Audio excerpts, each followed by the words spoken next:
Shalom, selamat malam. Ya, tapi kita mau lihat satu peristiwa waktu Natal, dan peristiwa itu ternyata tidak mempengaruhi apapun buat orang yang mendapatkan berita Natal. Kita seringkali, saudara, menganggap Natal itu hanya tentang menghias pohon, terus dikasih kerlap-kerlip, pernik-pernik, kemudian ada bannernya Merry Christmas seperti itu, ya. Kemudian yang seringkali juga lebih ngetop daripada pohon Natal adalah Santa Claus. Ya. Kalau kita lihat Santa Claus, kita tahu Natal sudah dekat. Ya, tapi kalau kita tanpa ada seperti ini, ya, kita tidak tahu itu mau jelang Natal. Karena seringkali Natal identik dengan pohon Natal dan Santa Claus. Dan sekarang kita mau lihat, saudara, suatu kehidupan, ya, suatu kelompok manusia yang mendengar berita Natal, tapi ya berita itu tidak ada pengaruhnya sama sekali buat mereka. Ya, karena mereka sudah berpengetahuan firman Tuhan, tetapi hanya berupa sebuah pengetahuan firman. Hanya saya sudah tahu. Sudah selesai sampai di sana, saudara. Terus apa, saudara, implikasinya kalau sudah tahu? Tidak ada.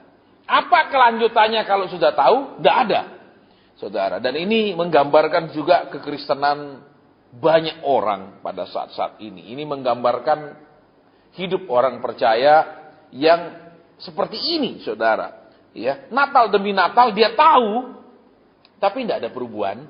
Ya, terus dia dengar firman tiap hari Minggu beribadah, tapi ya sama saja. Itu hanya sebatas pengetahuan, penerapannya, implementasinya, terus konsekuensinya daripada mendengarkan itu, konsekuensi daripada tahu perintah Tuhan tidak ada. Hanya sampai tahu, sampai sana saja, saudara. Ya, dan ini yang luar biasa kalau saudara dan saya perhatikan. Kita kan tahu, saudara, Natal itu yang dapat berita Natal kan ada 7 kelompok manusia. Ya, kelompok yang pertama yang jelas, saudara, orang Majus. Itu kelompok pertama. Mereka harus jalan dari begitu jauhnya, saudara. Tradisi mengatakan ada dari India, ada dari Iran. Ya, bahkan manuskrip di Tiongkok mengatakan ada sebagian dari Tiongkok karena ditemukan, saudara. Ya, beberapa tahun sebelum Masehi itu ada perintah raja untuk mengutus utusan ke barat karena ada lahirnya raja. Itu ada manuskrip yang tercatat seperti itu, saudara. Walaupun di tradisi kekristenan tidak disebutkan ada dari sana, tapi manuskrip kuno itu ada menyebutkan seperti itu. Sekarang yang kita mau lihat, saudara, kita merayakan Natal, itu apakah kita seperti orang Majus? Pertanyaannya begitu, saudara. Rela berjalan demikian jauh hanya untuk menemukan seorang raja. Dia rela berjalan bukan untuk menemukan seorang penolong, bukan untuk menemukan seorang juru selamat, tapi menemukan seorang raja.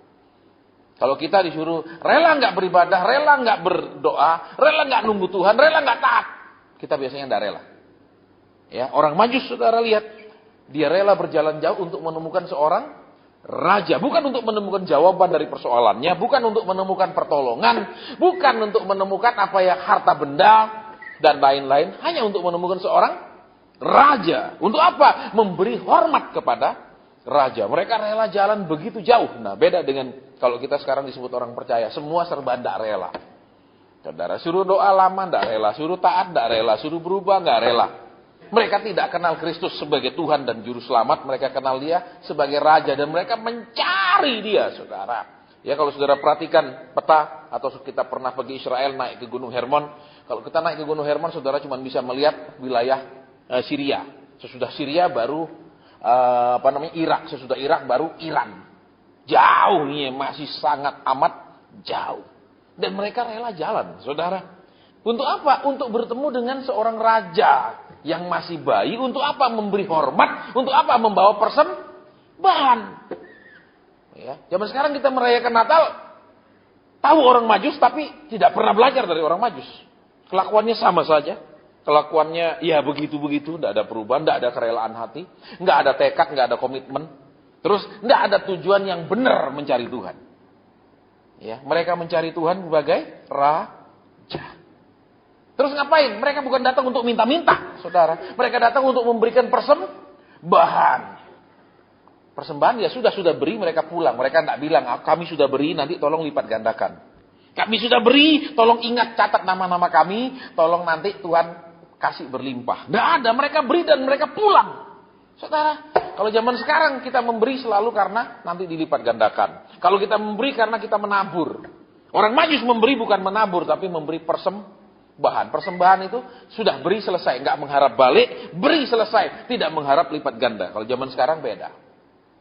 Ya, kita selalu dengar orang Majus, tapi kita tidak berkelakuan seperti orang Majus. Kita tidak pernah mengambil pelajaran apa sih orang Majus.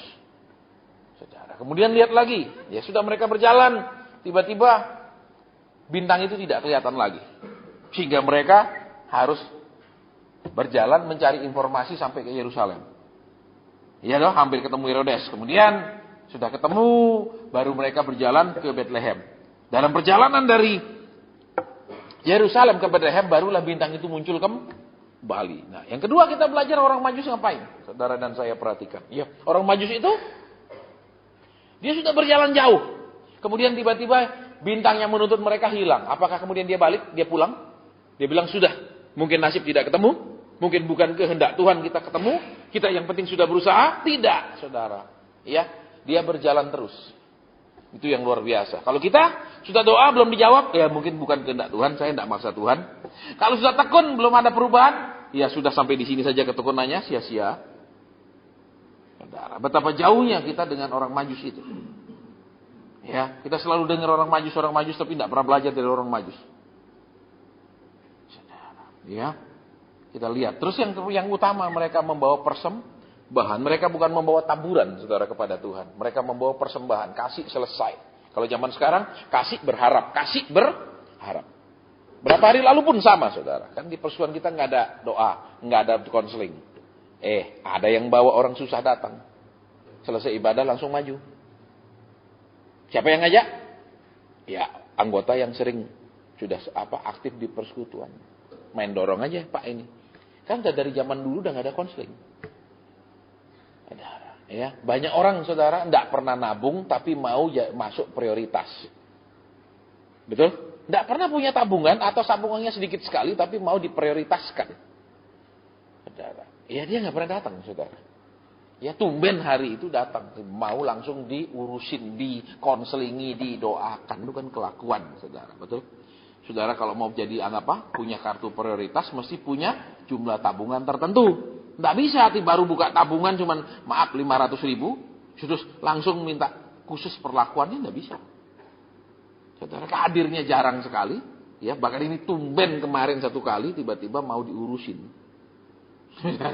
Ya, terus yang ngurusin siapa? Orang yang baru memberikan persembahan 2 kali untuk persekutuan, bukan untuk saya, untuk persekutuan. Ya, terus langsung mau diistimewakan. Itu manusia sekali. Sangat manusiawi manusia seperti itu karena mereka selalu merasa inilah taburan. Kalau taburan harus ada feedbacknya, harus ada timbal baliknya. Biar jutaan kali kita ngomong nggak ada konseling, tetap aja minta konseling. Nggak tahu telinga mereka itu dipasangnya di mana, saudara. Ya, walaupun jelas telinga mereka ada di sisi daripada kepala mereka kiri kanan, tapi nggak tahu fungsinya ngadep kemana, saya tidak mengerti, saudara. Ya, baik, kita lanjutkan, saudara. Jadi kita selalu bicara orang Majus, ya, tapi belajar dari orang Majus jarang, bahkan nggak pernah belajar, saudara. Orang Majus tekadnya kalau udah jalan sampai ketemu, sekalipun bintang itu tidak lagi menuntun mereka tetap jalan. Itu luar biasa. Ya, kalau kita Kristen, sepertinya Tuhan tidak peduli, nggak jawab, nggak tolong. Sepertinya sementara Tuhan diam, tidak mendengar. Nah, mau terus jalan nggak? Biasanya lemes, sudahlah, nasib. Terus apa? Ya sudah, saya nggak maksa Tuhan lah. Kapan dia mau jawab? Nah, udah berhenti lagi tekun, berhenti lagi semangat, berhenti lagi sungguh-sungguh. Beda sama orang yang tidak kenal Tuhan. Ya, kalau kita lihat sekarang, kita dibandingkan kekristenan kita dengan orang Majus yang bukan sama sekali orang Israel, bedanya jauh sekali. Ya, kemudian kita tahu, saudara, ya, yang mendapatkan berita sesudah orang Majus yang begitu jauh, karena orang Majus dapat berita lama sekali. Kemudian yang kedua, Maria, dia sudah hidup benar, hidup kudus. Saudara, sekarang Tuhan gak mau jadikan alat. Banyak orang sudah hidup benar, hidup kudus, mau memperalat Tuhan. Kalau Maria hidup benar, hidup kudus, tetap mau jadi alat. Kalau kita beda, saya sudah rajin Tuhan, saya sudah bertobat, saya sudah nggak berdosa. Sekarang jawab saya, beri saya, tolong saya, permulus semua usaha saya, pekerjaan saya. Saudara, kekudusan untuk memperalat Tuhan, bukan kekudusan untuk jadi alat Tuhan. Beda sekali, saudara. Kita merayakan, wow, kita tahu ketika malaikat datang kepada Maria, ya toh. Ada salam Maria, ya kan? Kita selalu dengar khotbah yang sama, tapi tidak pernah mengambil pelajaran yang benar dari pelajaran itu. Dia mau menjadi alat Tuhan, bukan sudah dia hidup benar, rajin ibadah, rajin memberi, perpuluhan nggak telat. Sekarang dia peralat Tuhan. Ayo beri Tuhan, ini keinginan saya, ini kemauan saya, ini yang saya imani Tuhan akan berikan. Nah itu memperalat Tuhan. Saudara harus bisa bedakan antara obsesi dengan iman. Iman, kalau Tuhan janjikan sesuatu sama saudara, saudara imani, itu namanya memang saudara beriman. Tapi kalau kita menginginkan sesuatu terus kita imani, itu namanya obsesi. Itu jelas, saudara. Zaman sekarang tidak pernah diajarkan perbedaan itu. Ya, misal kepingin mobil, saya imani punya mobil, saya imani. Kalau saudara tidak dijanjikan Tuhan, itu namanya obsesi. Kalau Tuhan kasih penglihatan, iya, atau kasih suara, aku berikan mobil, nah itu beda. Itu saudara iman, itu namanya iman. Karena iman timbul dari pendengaran. Tidak pernah iman timbul dari kehendak dan keinginan. Saudara, ya kadang-kadang kita Kristen ini ruwet. Ya, karena sudah salah didik dari awal, untuk diperbaiki didikannya susah banget, saudara. Ya, susah sekali untuk diperbaiki didikannya. Karena sudah terpola sekian ratus tahun, saudara. Saudara tahu, ya. Untuk mengubah satu kebiasaan kecil saja, satu kebiasaan sangat kecil, dibutuhkan minimal 3 bulan, saudara, untuk merubahnya. Contoh, kebiasaan naruh kunci. Untuk merubah kebiasaan itu, saudara, perlu minimal 3 bulan. Ya, karena saya suka baca buku-buku fisiologi, hanya kebiasaan kecil saja butuh 3 bulan minimal. Apalagi kebiasaan yang sudah mendarah daging, saudara. Ya, itu mungkin butuh 30 tahun. Jadi, kita lihat itu Maria hidup benar, bukan memperalat, tapi menjadi alat. Nah, kita kalau udah hidup benar cenderung memperalat. Saya butuh ini Tuhan, ayo beri. Saya kepingin ini, ayo kirim. Saya mau usaha ini, bikin untung. Kita cenderung memperalat Tuhan, saudara, dengan hidup benar. Ya, ini penyakitnya, saudara. Kemudian yang ketiga, Yusuf. Ya, kita tahu Yusuf orang yang dikatakan apa? Orang yang baik, orang yang hidup benar. Tapi kita lihat kelakuannya ketika Maria hamil, dia mau ceraikan diam-diam. Kita lihat, orang yang baik dan orang yang benar, belum tentu orang-orang yang mau mendukung rencana Tuhan. Lebih banyak mereka ingin Tuhan yang mendukung rencananya. Ya, kemudian kita lihat lagi, saudara. Ya, Herodes. Ya kan? Ketika orang Majus datang, dia ngomong apa? Cari, nanti aku akan beritahu, aku akan menyembah. Suatu kemunafikan luar biasa, lain di bibir, lain di hati. Banyak orang percaya sampai hari ini masih tetap Herodes, munafik. Kenapa? Seringkali bilang, Tuhan kau adalah Tuhanku, tapi kelakuannya sama Tuhan cuma bukan menjadikan dia Tuhan, tapi menjadikan dia budak. Ya, makanya teman saya, saudara sering bilang, banyak hamba Tuhan itu memperhamba Tuhan, bukan menjadi hamba Tuhan. Jadi lihat di sini, saudara, ya, Herodes munafik, lain di bibir, lain di hati. Dia mendengar kabar Natal, tapi dia tetap munafik. Betul? Banyak Kristen juga tetap munafik, saudara, walaupun sudah merayakan Natal mungkin 100 kali dalam hidupnya. Dia katakan, Tuhan, jelas ngehafal Mazmur 23, Tuhan adalah gembalaku, tak akan kekurangan aku. Dia Tuhan adalah gembala, berarti mau digembalakan Tuhan, mau diatur, mau diarahkan. Saudara, di dalam sejarah sampai hari ini, ya, proses penggembalaan domba itu tidak pernah membawa rumput ke kandang, tetapi membawa domba ke padang rumput. Tolong diperhatikan. Ya, sampai hari ini, saudara, di mana-mana negara itu tidak pernah rumputnya dipotong-potongin seperti orang pelihara sapi. Nggak pernah sapinya di kandang terus dibawakan rumput. Dombanya ini yang harus dibawa ke padang rumput. Bukan rumputnya dipotongin terus dibawa ke kandang. Sampai hari ini tidak pernah ada, saudara. Ya, saudara pergi negara manapun, misalnya di Prancis Selatan, ya, saudara akan lihat itu. Ya, di pegunungan-pegunungan itu domba-domba mereka dibawa pergi cari rumput, kecuali sapi sampai hari ini. Ya, kalau saudara lihat misalnya di negara-negara Eropa ada lingkaran besar, bunder-bunder itu, ya, sebesar apa namanya, kayak lingkaran kabel telepon dulu, lingkaran anunya lebih besar lagi. Nah itu rumput. Ya, rumput dipotong untuk apa? Untuk kerbau, untuk lembu. Saudara menghadapi musim dingin karena kalau sudah ada salju dia nggak bisa dibawa pergi cari rumputnya ketutup salju. Tapi kalau domba enggak, saudara, dia harus dibawa jalan. Kalau kita diajak jalan enggak mau, maunya Tuhan kirim, Tuhan adakan. Tuhan bilang ayo jalan, aku tuntun kamu sampai kau dapatkan. Enggak, Tuhan yang adakan. Aku imani aja, aku duduk percaya. Ya, ajak jalan, ajak melangkah enggak. Ini ruwet, saudara. Ya, kemudian kita lihat lagi, ya. Herodes luar biasa munafik. Mulut sama hati nggak pernah sama. Sering kita bilang, oh Tuhan ku percaya. Tuh. Tapi dipimpin Tuhan nggak mau. Diarahkan Tuhan nggak mau. Mana bisa namanya percaya. Suruh nunggu, gelisah. Suruh nunggu, panik. Mana bisa percaya. Munafik. Kemudian ahli Taurat dan imam-imam. Ini yang akan kita bahas sebentar. Saya akan lalukan dulu, ya. Daripada kelompok itu, kemudian kelompok yang lain adalah para gembala. Ya, pekerjaan yang melelahkan, pekerjaan yang menyusahkan. Karena zaman dulu saudara tahu, kan? Saudara akan baca zamannya siapa namanya? Yakub. Dia bilang apa? Mataku itu tidak pernah tertidur. Pagi harus keliling bawa domba cari rumput, malam harus menjaga domba dari serigala dan beruang. Jadi saudara, ketika malaikat-malaikat menampakkan diri kepada para gembala di padang, yang aneh para gembala itu tidak bilang sudah besok pagi saja kita pergi ke Bethlehem. Mereka semua malam itu juga pergi ke Bethlehem. Ya, jadi ini bicara tentang apa? Mereka kerja lelah dari pagi sampai malam. Malam pun mereka harus menjaga kambing domba itu dari serangan serigala, pencuri, beruang. Tapi begitu mendengar kabar mereka langsung berjalan. Kalau kita, kenapa tidak doa? Lelah sekali Pak, dari pagi saya kerja. Kenapa tidak baca firman? Tidak bisa Pak. Pusing saya sudah dari pagi, banyak tugas saya. Ya, kita kalah dari para gembala yang bekerja keras mati-matian. Mereka segera pergi berjalan. Ya, kita sudah dengar saudara cerita itu. Ya, diulang-ulang cerita Natal itu saudara. Sampai saya pun ketika saya masih sekolah minggu sampai saya remaja saya muak dengar saudara.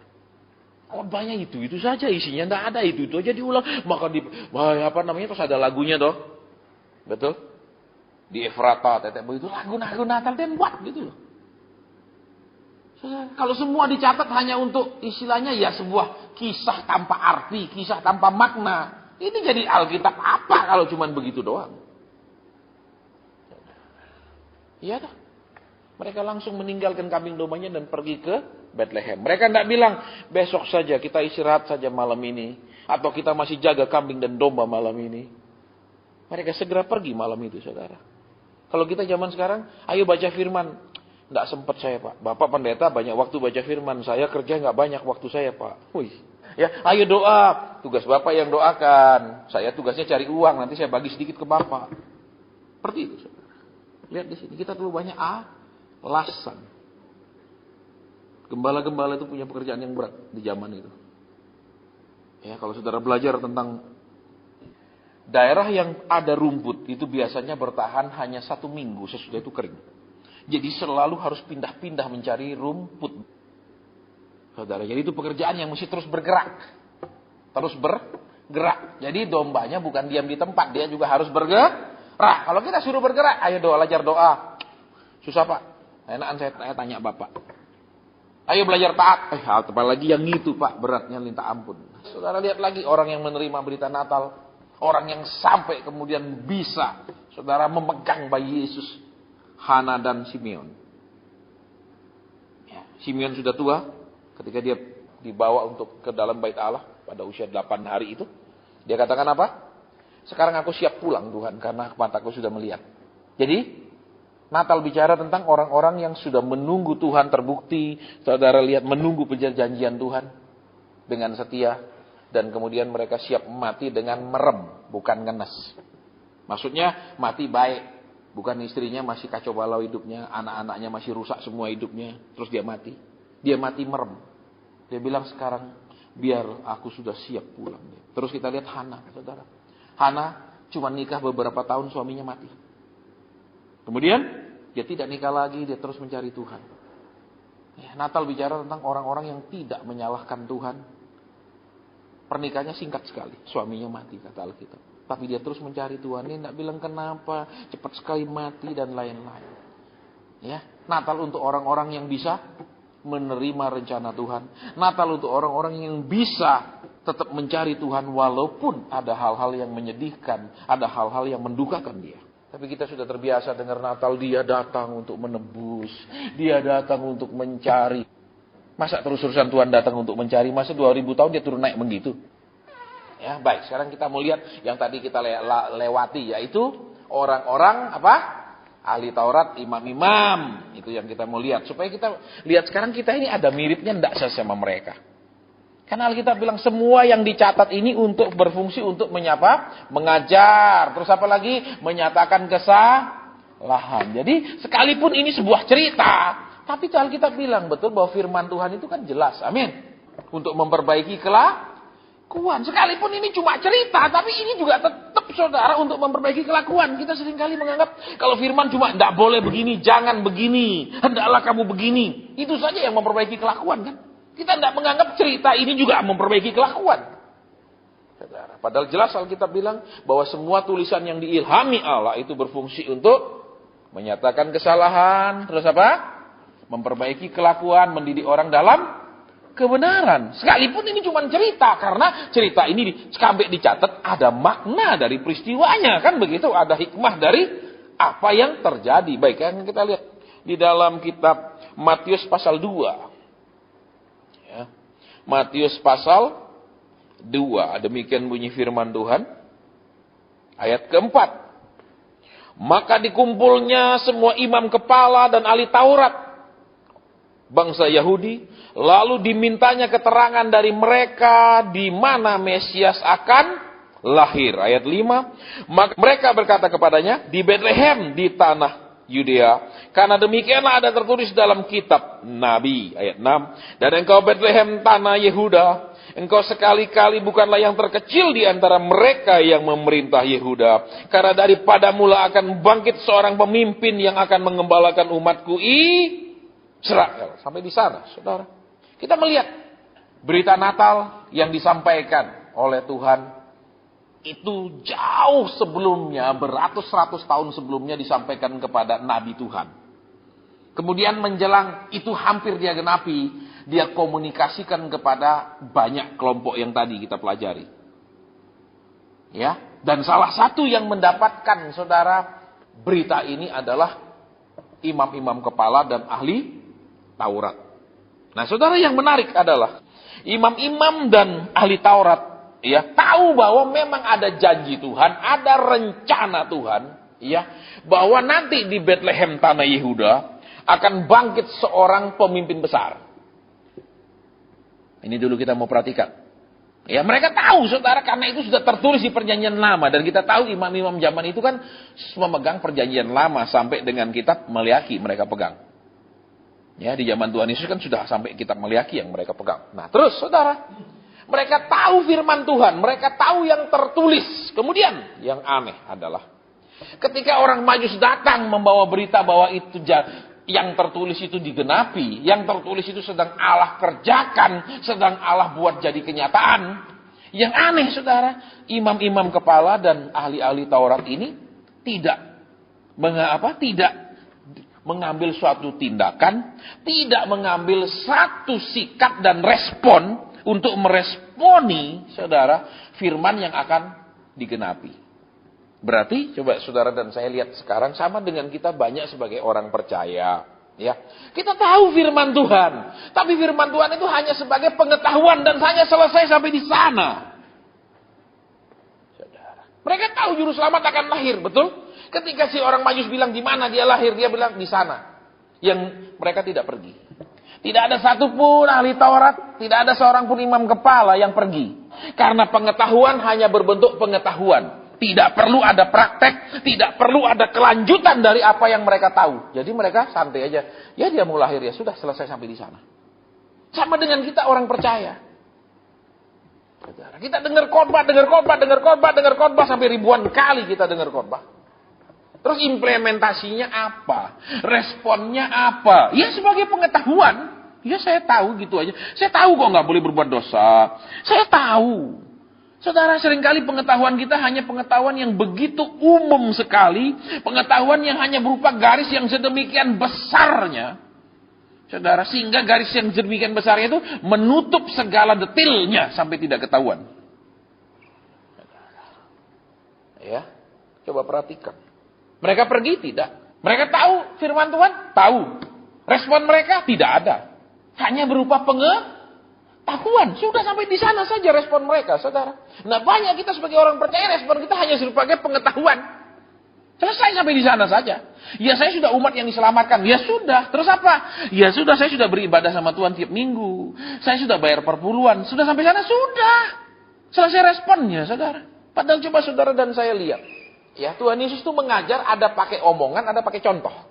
Dia tidak ngajar hanya pakai omongan, tapi dia pakai contoh juga. Contoh, setiap hari Alkitab bilang dia bangun pagi-pagi dia berdoa.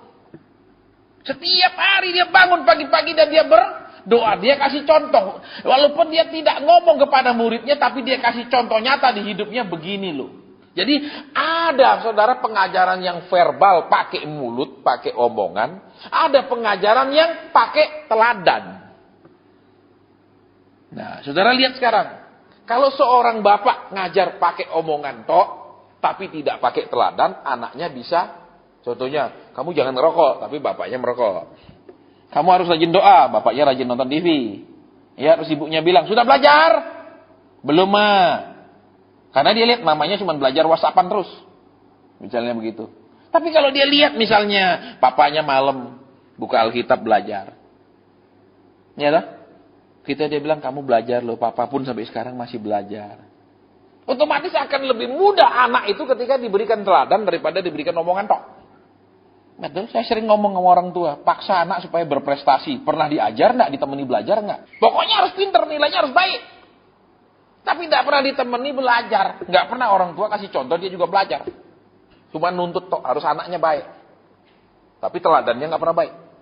Mereka tahu Yesus itu. Makanya begitu ditanya, mereka tahu. Wah, di Betlehem tanah Yehuda. Sampai situ selesai. Saudara, mereka nggak bilang, loh berarti segera digenapi. Mesti kita berangkat dong. Nggak ada saudara. Satu pun tidak pergi.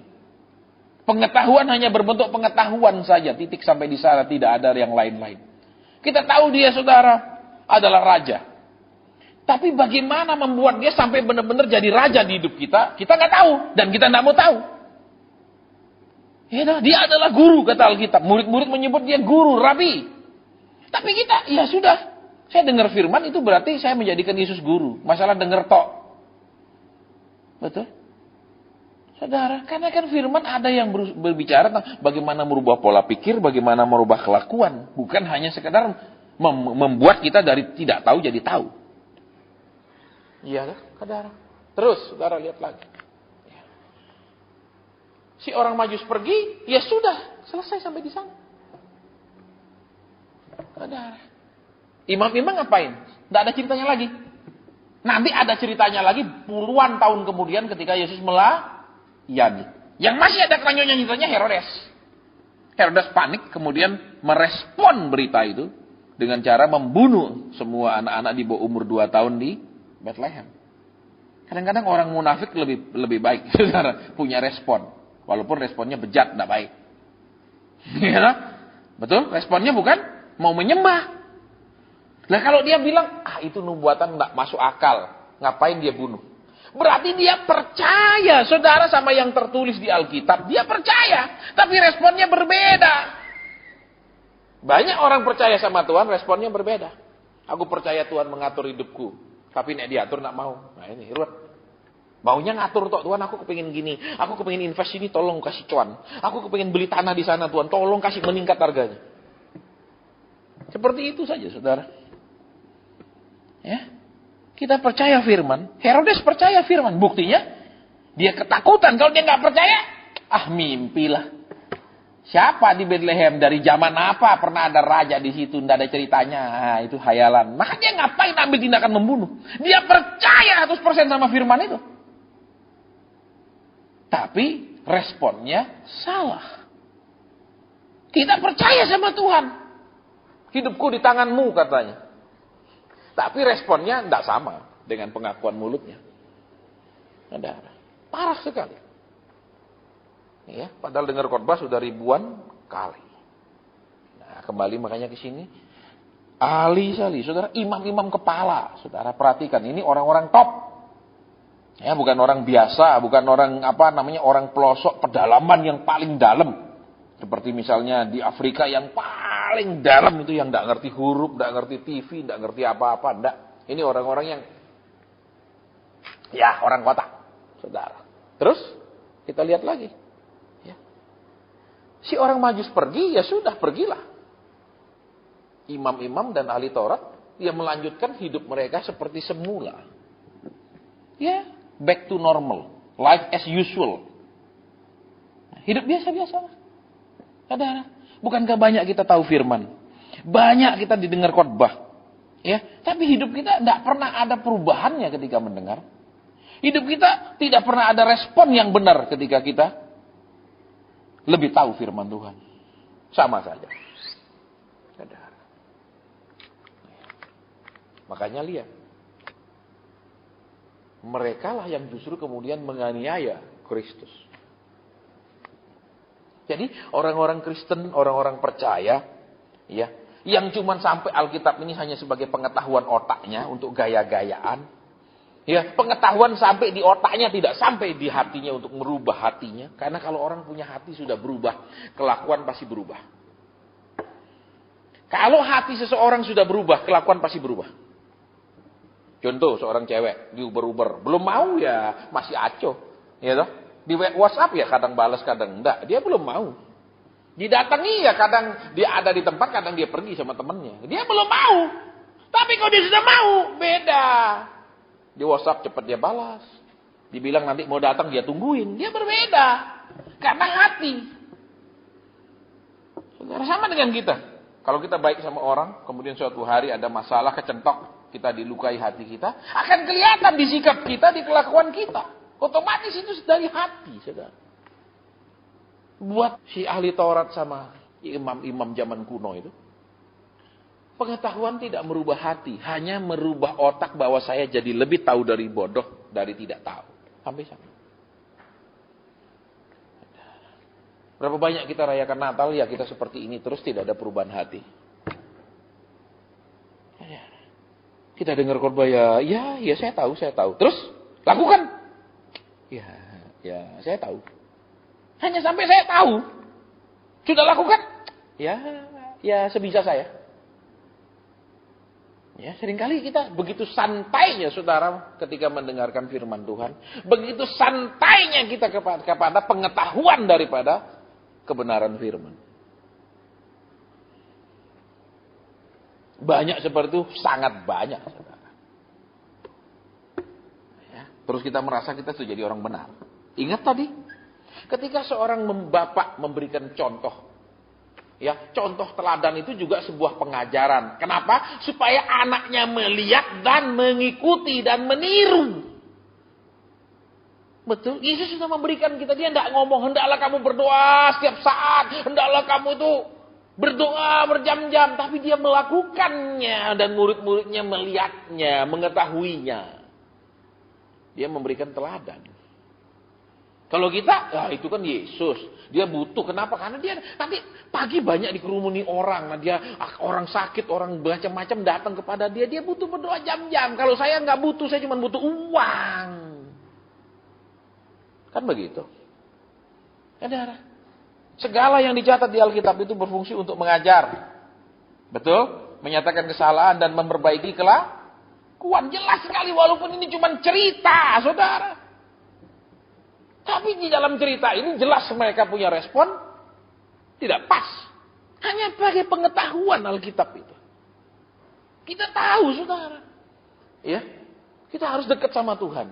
Kita tahu, kita Filipi mengatakan bahwa jalan kepada Tuhan itu sudah dibuka.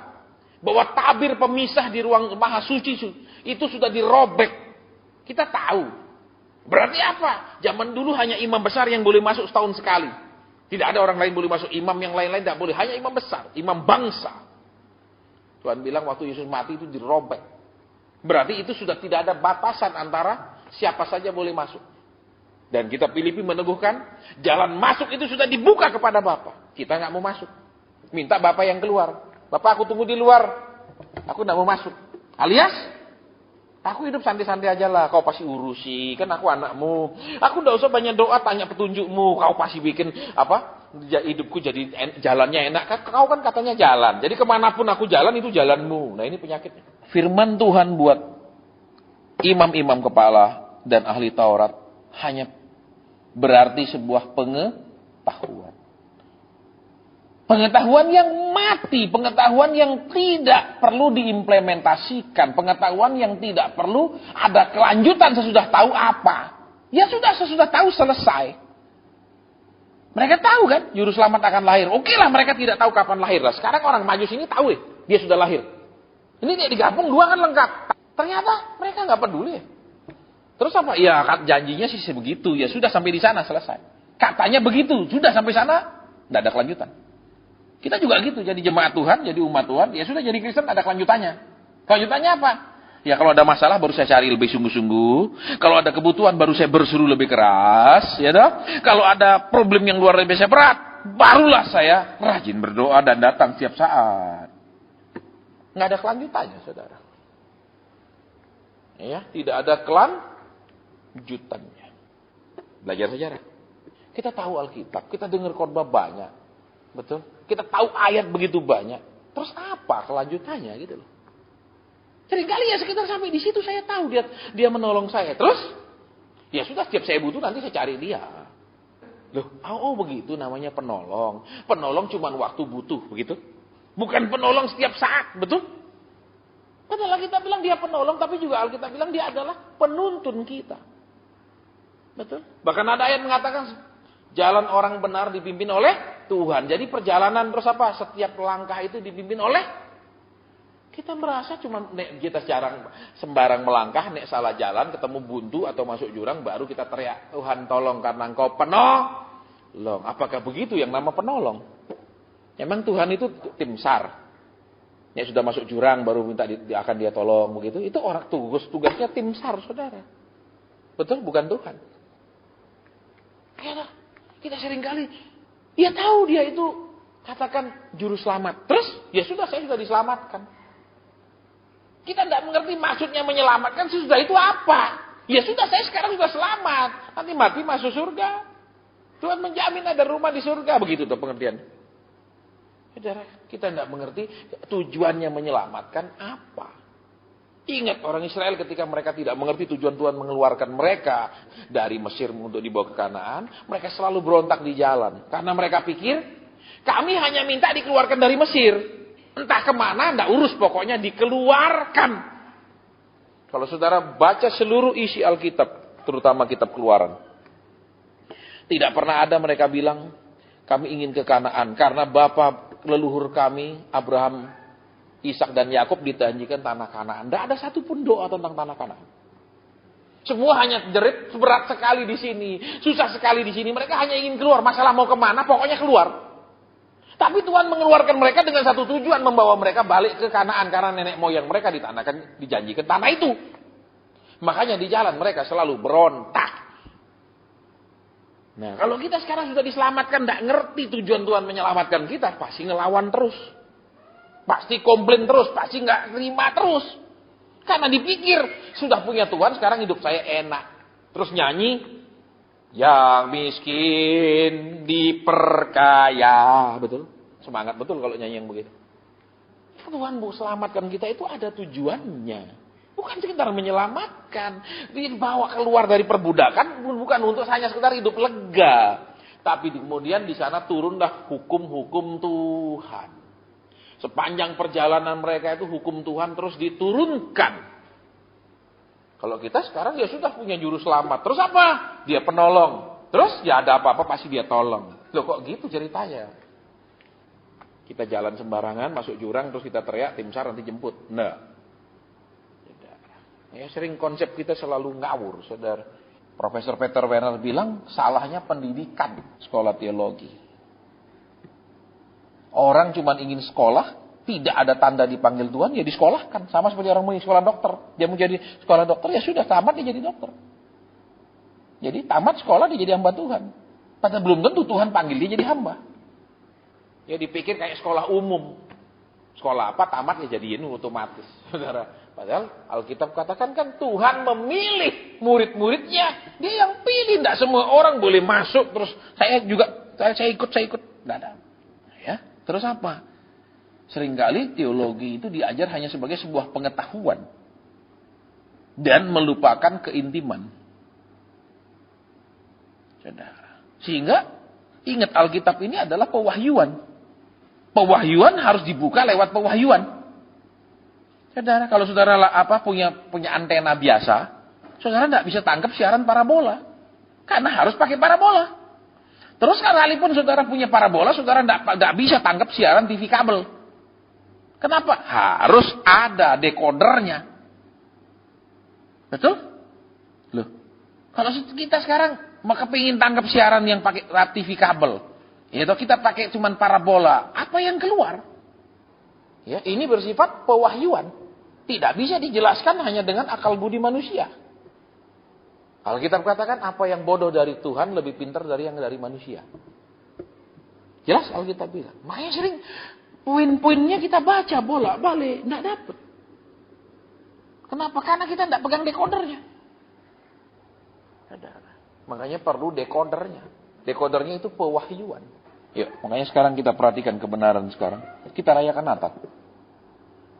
Ya, apakah berita Natal itu hanya sebagai sebuah pengetahuan?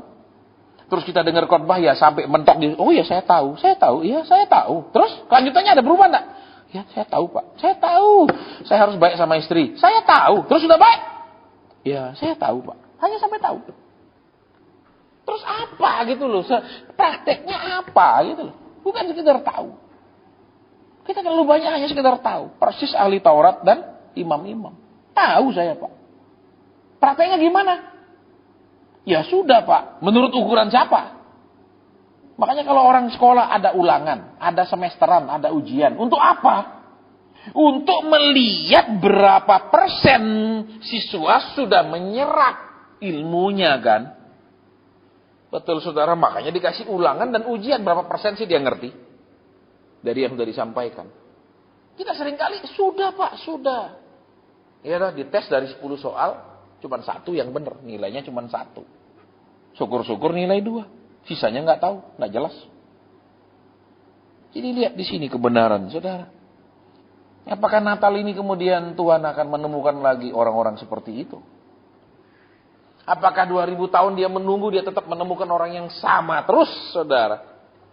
Ya, walaupun namanya beda, walaupun tahunnya berbeda, abadnya berbeda, milenialnya berbeda, tapi sama semua karakternya. Sama semua kelakuannya. Apa dia suruh sabar terus? Jadi kebenaran malam ini. Ya, masa Natal Tuhan ketemu yang begini melulu? Tiap Natal lagi Tuhan ketemu yang begini lagi. Ya, berapa banyak orang bilang, saya tahu Pak firman Tuhan. Oh, saya tahu Pak, saya ngerti, saya tahu. Terus saja tahu apa? Ingat, pengetahuan akan firman itu membawa konsekuensi. Karena ini bukan bacaan novel yang sekedar saudara dan saya baca sudah selesai sampai di sana. Ini sebuah tuntunan hidup. Ya toh? Ini sebuah hukum, ini sebuah aturan hidup, bukan sekedar kayak baca novel selesai. Jadi jangan merayakan Natal dengan membuat Tuhan ketemu orang yang sama. Masa 2000 tahun sama terus yang ditemukan.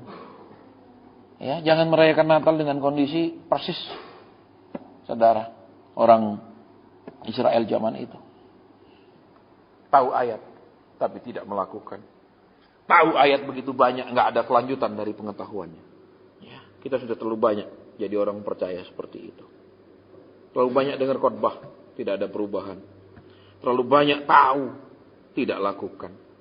Terlalu banyak ngerti, tidak ada implementasi. Mari, Natal ini bukan lagi ngerayakan Yesus lahir. Tapi Natal ini memeriksa diri, apakah sama dengan orang-orang yang Yesus temui waktu dulu, pertama kelahirannya. Begitu juga kelakuannya.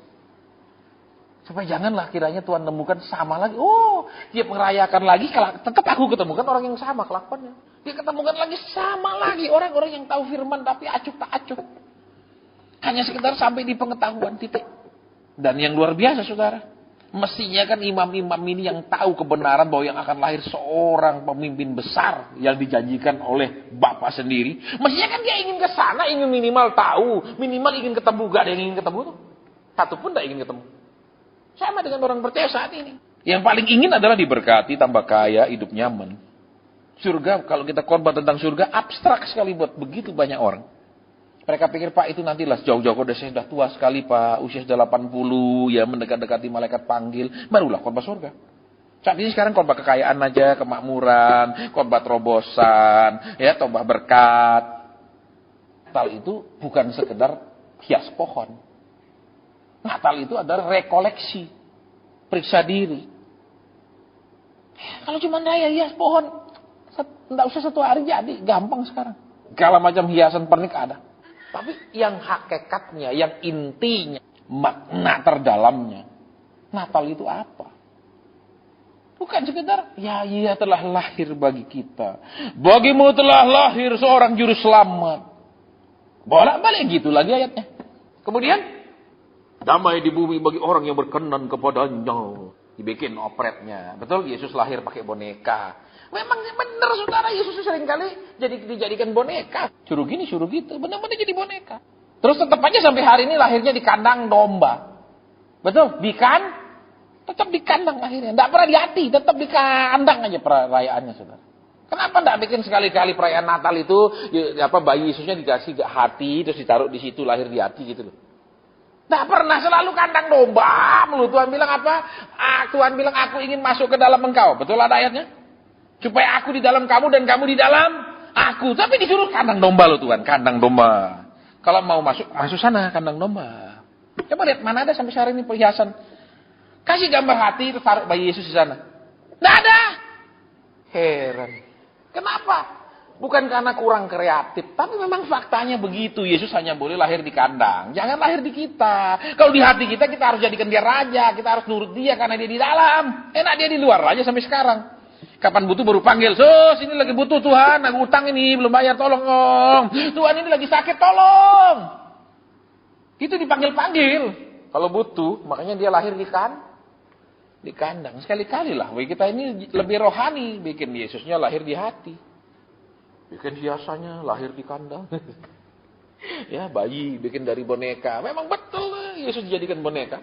Betul, diperintah-perintah. Betul. Dia raja tapi raja boneka. Kerjakan Yesus, lakukan Yesus, berikan Yesus, kirimkan Yesus. Raja boneka, saudara. Dan tiap tahun kita bikin hal yang sama Tuhan dan tidak pernah rasa salah. Coba bayangkan. Ya, kalau tiap saat orang bikin salah sama kita, nyakiti kita dan dia bikin terus sama kita.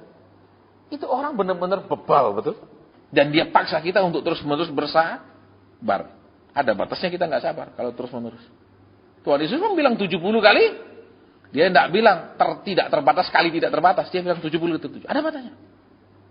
Terus yang dihias pohon, saudara. Bukan dirinya yang dihias. Dengan kelakuan, dengan pikiran, dengan perkataan, dengan pandangan terhadap segala sesuatu. Itu yang dihias. Kita seringkali enggak. Ya, yang ingin dihias ya lahiriahnya tok. Ya, duitnya lebih banyak supaya lebih dihormati orang. Ya, kekayaannya lebih banyak supaya lebih dihargai orang, supaya lebih dipandang orang. Tapi yang rohani tidak perlu dihias. Yuk, jadi sekarang Natal ini, apakah Tuhan itu menemukan manusia yang sama lagi jenisnya? Atau dia menemukan, sudah beda ini. Ya, masa 2000 tahun terus sama menemukan orang yang sama terus. Dan masa 2000 tahun tidak pernah belajar. Ingat Alkitab bilang yang dicatat itu untuk pengajaran, menyatakan kesalahan dan mendidik orang dalam kebenaran.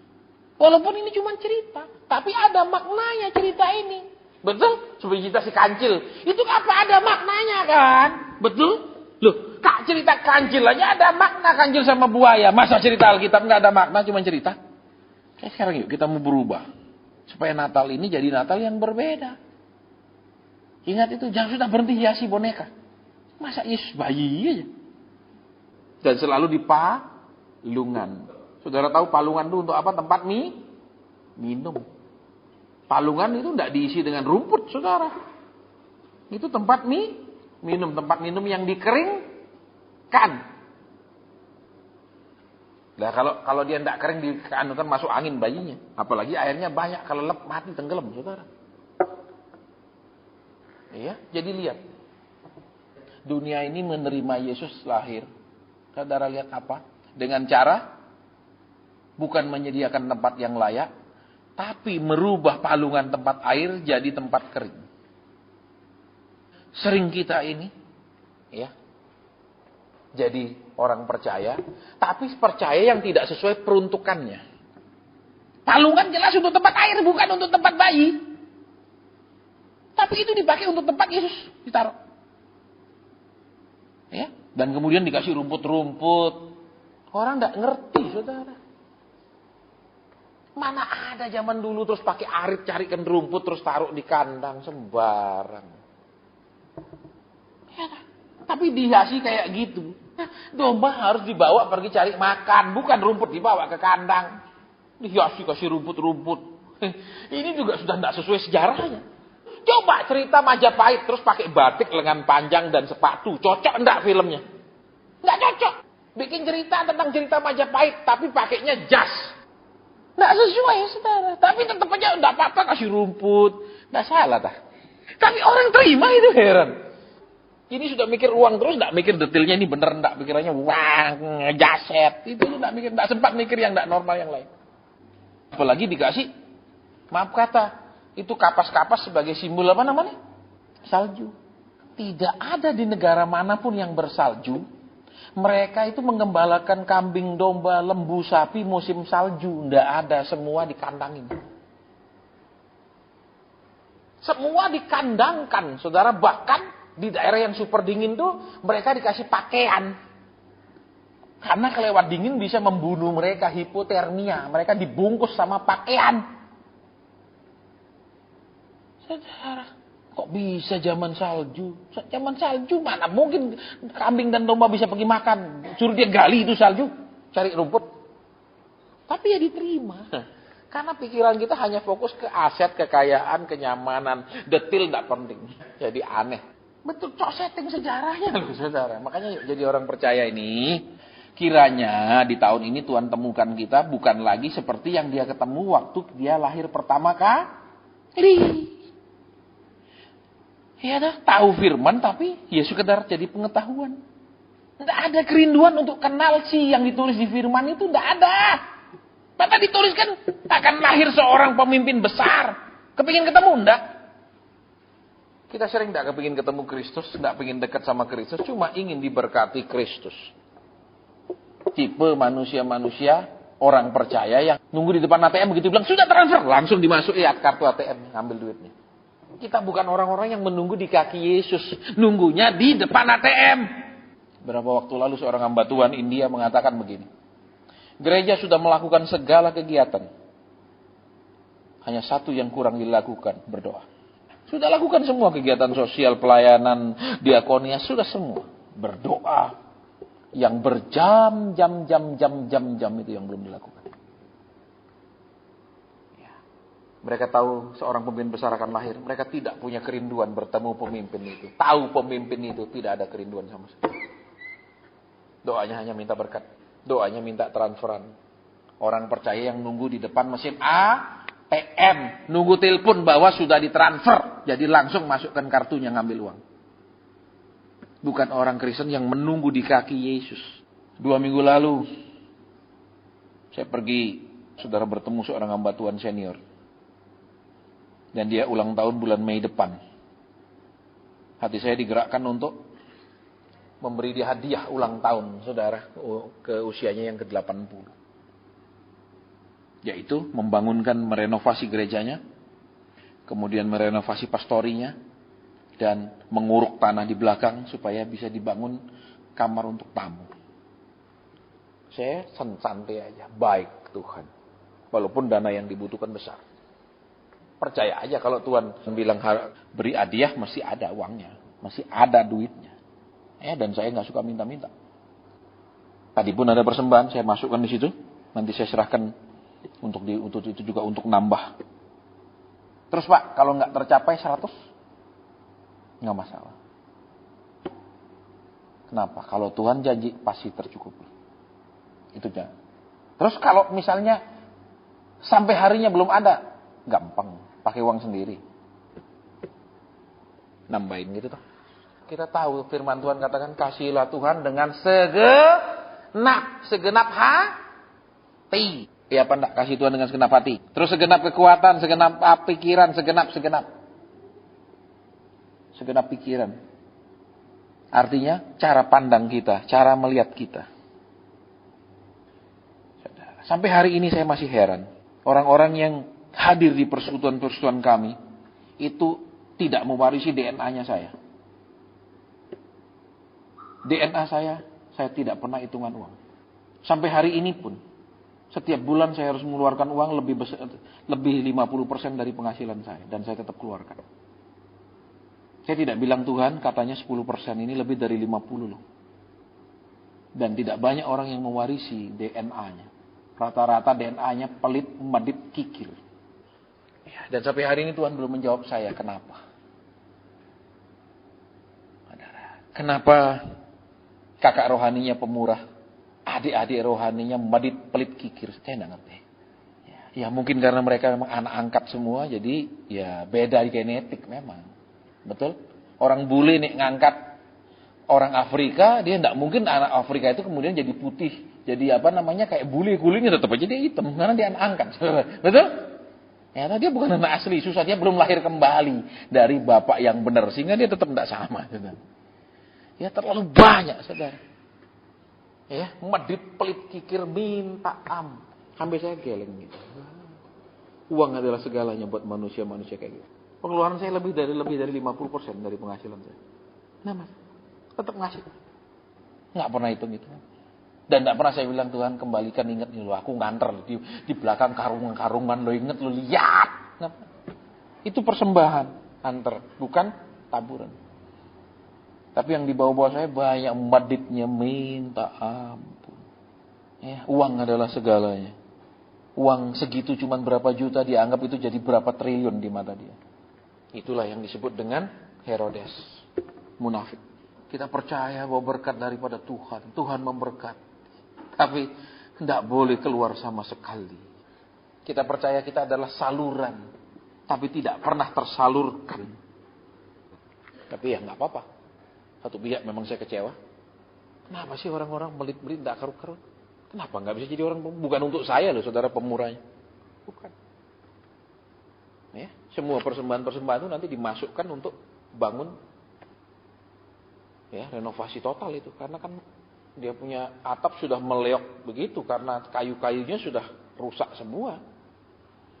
Ya, jadi di foto itu kalau hujan pasti tidak karu-karuan, sudah bocornya kemana-mana karena gentengnya sudah gerak-gerak tidak karu-karuan. Dan hamba Tuhan itu tidur di bawahnya. Dan luar biasa dia tetap melayani, walaupun ada tawaran melayani sebuah gereja yang sangat besar di kota. Dia bilang tidak, Tuhan tidak suruh. Makanya saya lagi tunggu orang-orang yang luar biasa pelit itu untuk memecahkan telur pelitnya.